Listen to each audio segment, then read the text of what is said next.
Hello everyone, welcome to JK exam cracker. My name is Tanya. So students, जैसे कि हम लोगों ने आपसे प्रॉमिस किया था दैट कुछ ऑनलाइन लेक्चर्स हम आपके लिए लेकर आएंगे, ऑनलाइन डेमो लेक्चर्स, जिससे आपको आइडिया हो जाएगा how your online classes are going to be, कैसे आपका ऑनलाइन कोर्स रहेगा, किस तरह से आपको सिलेबस कंप्लीट करवाया जाएगा। सो हियर आई एम, मैं आपका जो पर्टिकुलर सेक्शंस देखने वाली हूँ वो आपके सेक्शंस रहेंगे इंग्लिश के, क्योंकि इंग्लिश जो भी सिलेबस अभी तक आउट हुआ है जितने भी पोस्ट के लिए, हर सेक्शन में इंग्लिश है। 15 to 20 marks English section cover कर रहा है, चाहे वो 10th बेस्ड पोस्ट हो, +2 बेस्ड पोस्ट हो या फिर ग्रेजुएशन बेस्ड पोस्ट हो, सब में इंग्लिश का सिलेबस इंक्लूडेड है, राइट। आने वाला जो डिफरेंट वैकेंसीज के लिए सिलेबस होगा उनमें भी इंग्लिश होने वाला है, because this is a particular section जो जनरली एग्जाम्स में होता ही है, ठीक है। उसके बाद अगर हम बात करें अनदर सेक्शन जो मैं देखने वाली हूँ, that is your computer section. आप यू ऑल नो, आप लोग मुझसे पढ़ चुके हैं, आपको जानते हैं, मैं कंप्यूटर सेक्शन भी कवर करवा चुकी हूँ आपको पंचायत अकाउंट असिस्टेंट एग्जाम के टाइम पे, तो that section also I am taking care of that section as well, ठीक है। तो आज का जो वीडियो है हमारा, उसमें मैं आपके साथ सिलेबस डिस्कस करने वाली हूँ कि कौन सी वैकेंसीज में कितना वेटेज है इस पर्टिकुलर सेक्शन का, कौन सी वैकेंसीज के लिए कौन कौन से टॉपिक्स आपको कवर करने हैं, ऑल राइट। एंड एक और चीज़, क्योंकि बहुत से स्टूडेंट्स के क्वेश्चंस थे लाइक अभी जो अनदर 1700 पोस्ट्स हैं उनका सिलेबस आउट नहीं हुआ, तो हम वो कैसे कवर करेंगे।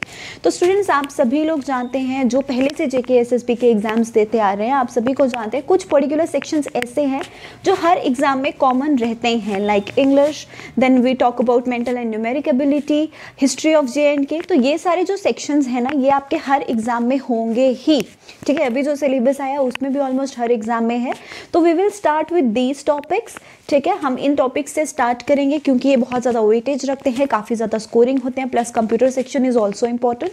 तो हम इन सेक्शंस के साथ स्टार्ट कर रहे हैं। अगर जब सिलेबस आउट होता है, if there be any variation, किसी भी तरह का वेरिएशन होता है, कोई भी पर्टिकुलर सेक्शन ऐड होता है या रिमूव होता है, तो आपका जो ऑनलाइन एंड ऑफलाइन कोर्स रहेगा उसमें अकॉर्डिंगली हम लोग उस सब्जेक्ट को भी ऐड करेंगे। So don't worry about that part. हम लोग मैक्सिमम सिलेबस आने तक ऐसा होना चाहिए कि मैक्सिमम जो कवर्ड है हमारा पार्ट, जो भी हमारा पार्ट है सिलेबस का, हम वो कवर कर लें, ठीक है स्टूडेंट्स।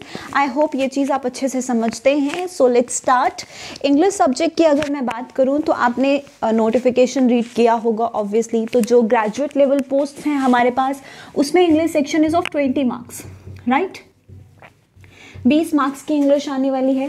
देन हमारे पास 10+2 बेस्ड जो पोस्ट हैं उसमें एक पोस्ट के लिए 15 मार्क्स का है एंड एक के लिए 20 मार्क्स का है। देन जो 10th बेस्ड पोस्ट है हमारे पास, उसमें 20 मार्क्स, राइट। तो 15 to 20 मार्क्स का इंग्लिश सेक्शन हम लोग को एग्जाम में पूछा जाएगा, and this is very very important. कुछ ऐसा नहीं है कि बहुत ही high level of that particular language आपको पूछ लिया जाता है या बहुत ही लो लेवल पूछ लिया जाता है। लेवल एकदम मॉडरेट होता है। और इस बार हम लोग इंग्लिश सेक्शन में ऑलरेडी यूट्यूब पर पढ़ा चुकी हूँ, that is for banking exams, right.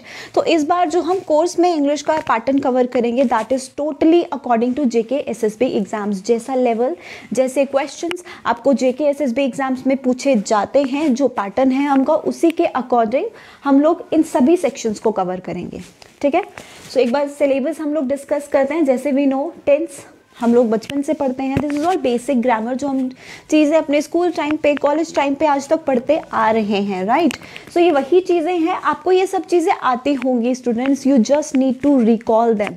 आपको सिर्फ और सिर्फ उन्हें एक बार फिर से रिविजन करना है, और मैं आपकी हेल्प करूँगी चीज़ें फिर से रिकॉल करने में, रिविजन करने में। और मेरे कोर्स में आपको वीडियो लेक्चर्स के साथ साथ जो हमारा ऑनलाइन कोर्स रहेगा एज वेल एज जो ऑफलाइन कोर्स रहेगा, उसमें आपको ऑब्वियसली लेक्चर्स तो मिलेंगे ही, प्लस मैं आपको नोट्स भी प्रोवाइड करूंगी। नोट्स में आपके पास लेक्चर पीडीएफ्स भी होंगे एंड प्रैक्टिस क्वेश्चंस भी होंगे। हम ऐसा नहीं चाहते कि जब एग्जाम आएगा तब आप लोग नोट्स बनाएं और उस वक्त आप लोग क्वेश्चंस को प्रैक्टिस करना शुरू करें। एकदम रश नहीं करना अपने आप को, कामली हमारे पास 3 से 4 महीने होने चाहिए। जब तक एग्जाम डेट आए हम लोग तब तक फुली प्रिपेयर्ड हों, ठीक है। तो आपको नोट्स मिलेंगे, आपको प्रैक्टिस क्वेश्चंस मिलेंगे, वो आपको ऑनलाइन कोर्स में ही मिलेंगे। जो ऑफलाइन स्टूडेंट्स होंगे उनको अकॉर्डिंगली प्रोवाइड किए जाएंगे। तो वो सब तो जब कोर्स स्टार्ट होगा you will get to know all these things, ठीक है। तो रीअरेंजमेंट है। देन नरेशन, नरेशन को हम लोग स्पीच भी बोलते हैं। इफ़ यू रिमेंबर हम लोग up to 10th class I guess हम लोग पढ़ते थे डायरेक्ट एंड इनडायरेक्ट सेंटेंसेस, ये बिल्कुल वही है, सिर्फ चीज़ें रिवाइज करनी है। मोडाल्स हैं हमारे पास, देन आर्टिकल्स हैं, कॉम्प्रीहेंशन। अब जो ग्रेजुएट बेस्ड कोर्स हैं उसमें कॉम्प्रीहेंशन जो मेंशन किया गया है वो फिल इन द ब्लैंक्स की फॉर्म में है। लाइक एक पैराग्राफ होगा, उसमें कुछ ब्लैंक्स होंगे जिसमें आपको फ्रेजेस, होमोनियम्स, होमोफोन्स, ये सारी चीज़ें ऐड करनी है। इनके बेसिस पर डिफरेंट क्वेश्चंस भी हो सकते हैं। अगर आपको क्वेश्चन है कि होमोनियम्स एंड होमोफोन्स क्या होते हैं, तो ये वो वर्ड्स होते हैं, अगर मैं होमोनियम्स की बात करूं तो ये वो वर्ड्स होते हैं जिनका या तो स्पेलिंग सिमिलर होता है या फिर जिनकी प्रोनाउंसिएशन जब हम उन्हें प्रोनाउंस करते हैं वो सेम होता है, लेकिन may be they have different meanings और नॉट। ठीक है, उसके बाद आते हैं होमोफोन्स। होमोफोन्स वो वर्ड्स होते हैं जिनको जब हम बोलते हैं तो वो ऑलमोस्ट सिमिलर साउंड देते हैं। ठीक है, जिन्हें हम जब बात करते हैं तो वो ऑलमोस्ट सिमिलर साउंड देते हैं बट उनका डिफरेंट मीनिंग होता है। फॉर एग्जाम्पल मैं बोलूँ सन एंड सन, अब जब हम प्रोनाउंस करते हैं तो दोनों को सन बोलते हैं but they have different spellings, they have different meanings, तो उन्हीं वही हैं हमारे पास होमोफोन्स एंड होमोनियम्स। ठीक है, अब इसके बेसिस पर कैसे क्वेश्चंस आएंगे we will see in a course. उसके बाद आते हैं clauses. Clauses is like sentence formation, कि किस तरह का सेंटेंस कैसे होता है, सेंटेंस क्लॉजेस क्या होते हैं, कंडीशनल क्लॉजेस क्या होते हैं, टाइम बेस्ड क्लॉजेस क्या होते हैं, ये सब चीज़ भी आपको बताई जाएगी डेफिनेटली। उसके बाद synonyms and antonyms mean similar words and opposite words, then pair of words, इसके बेसिस पे आपको पेयर ऑफ वर्ड्स के फिल इन द ब्लैंक्स आ जाते हैं, मैचिंग आ सकता है, कुछ भी आ सकता है। ठीक है, उसके बाद preposition, important topic. Then we have active and passive voice, ये भी हम स्कूल में पढ़ते आ रहे थे। ठीक है, उसके बाद आता था एडिटिंग एंड प्रूफ राइटिंग। अब ये सेक्शन जो है ये ग्रेजुएट लेवल पे नहीं है, जो 10+2 बेस्ड पोस्ट फिल करने वाले हैं, ये सेक्शन उनके सिलेबस में मेंशन्ड है। ठीक है, डायलॉग राइटिंग भी 10+2 बेस्ड पोस्ट में है, पंक्चुएशन भी 10+2 बेस्ड पोस्ट में है। तो ये वाला सिलेबस एडिशनल है आपका 10+2 बेस्ड पोस्ट्स में। ठीक है, एडिटिंग एंड प्रूफ राइटिंग क्या होता है, लाइक आपको कोई एक पैराग्राफ दिया होगा, हो सकता है उसमें कुछ गलतियां हो, you need to edit that paragraph, उसको करेक्ट करना है। या फिर इसमें एरर स्पॉटिंग जैसे सेंटेंसेस भी आ सकते हैं। आपको एक सेंटेंस दिया है, उसमें कोई ना कोई गलती होगी, उसे लिखने में कुछ मिस्टेक किया गया होगा, you need to correct that thing. वो ग्रामेटिकल हो सकती है, वो स्पेलिंग बेस्ड हो सकती है, वर्ड यूजेज बेस्ड हो सकती है, कैसे भी हो सकती है। ठीक है, उसके बाद डायलॉग राइटिंग हम लोग स्कूल में पढ़ते थे, आई गेस +2 तक तो सबने पढ़ा होगा। सो ये रहा पंक्चुएशन, पंक्चुएशन सही करना है, पंक्चुएशन मार्क्स कहाँ आने हैं कहाँ नहीं ये आपको बताना है। तो ये हो गए वैसे क्वेश्चंस। उसके बाद these are some sections that are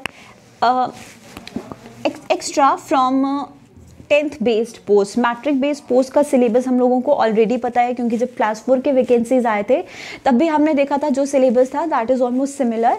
ये पर्टिकुलर जो टॉपिक्स हैं ये एडिशनल हैं और बाकी सारे टॉपिक्स जो रिमेनिंग इसमें है वो इन्हीं में से कुछ ना कुछ टॉपिक इंक्लूडेड है। अब इंग्लिश का सेक्शन देखिए डिफरेंट वैकेंसीज के लिए, डिफरेंट पोस्ट के लिए थोड़ा सा वेरी कर रहा है। जैसे हमने देखा ये टॉपिक्स एडिशनल हैं, ये टॉपिक्स एडिशनल हैं, कुछ इनमें से इंक्लूडेड हैं, कुछ नहीं हैं। तो उसके लिए जो भी आपका कोर्स होगा डिफरेंट प्लेलिस्ट्स आपको मिलेंगे।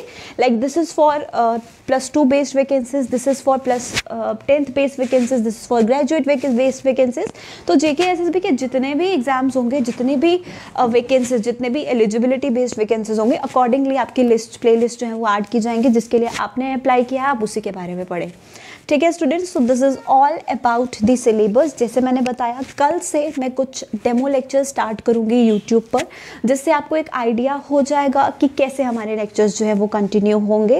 एंड उसके नोट्स PDF फ्रॉम फर्स्ट हमारा जो ऑनलाइन बैच है ऑफिशियली स्टार्ट होगा और वहीं से आपको सब कुछ डे बाय डे आपके लेक्चर्स जो है वो आपको मिलेंगे।